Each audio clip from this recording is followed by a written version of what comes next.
कौन से आपन को ब्लॉक कर देइछंती कि कौन से आपन को आगो भली भल पाउ नाहंती कि कौन तांको मनरे आपन नाहंती कि कौन से आपन को मिस करू नाहंती कि तेबे संपर्क रे जदि फाट सृष्टि हिची एवं आपन संपर्क को अगेन ठीक करिया पई चाहछंती चलंतु मु आपन गोटे बढ़िया टेक्निक बताऊँ जहाँ आपन को 100% संपर्क को ठीक करि पारिबो तेबे कोन करियार अछि ना गोटे बड़ पेपर नै जिवे A4 साइज रो पेपर नै जिवे गोटे किबा दुईटी गोलाप आनिबे गोलाप रु पाखुडा सब छडे नेबे एवं पाखुडा को चारियाडे बिंची देबे ठीक सेंटर रे पेपर रो चारियाडे गोलाप रो पाखुडा रहइबो एवं सेंटर रे तांकर नामटी को लिखि नेबे लाल रंगर बड़ बड़ अक्षर रे तांकर नाम लिखि नेबे एवं तांकर नाम को देखिकी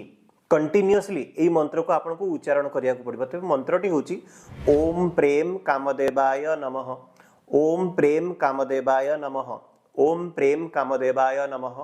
ओम प्रेम कामदेवाय नमः कंटिन्यूअसली 15-20 मिनिट आपण उच्चारण करंतु एंड उच्चारण करि सारिबा परे से जो कागज रे जो आपनकर गोलापर पाखुडा थिबो ता पर दिन हो किबा सेम डे जदि पाखरे कोनोसी जलाशय अछि सेठी नी की विसर्जन कर देबे देखिबे तांकर खूब शीघ्र कॉल भी आसीबो तांकर मन रे आपनकर प्रति भलो पाइबा मध्ये निश्चय जागृत हबो तेबे प्रैक्टिस टी को करंतु एवं सक्सेस हेले कमेंट सेक्शन रे निश्चय जणेबे एवं कमेंट रे आपन लिखि दियंतु ओम प्रेम कामदेवाय नमः ओम प्रेम कामदेवाय नमः।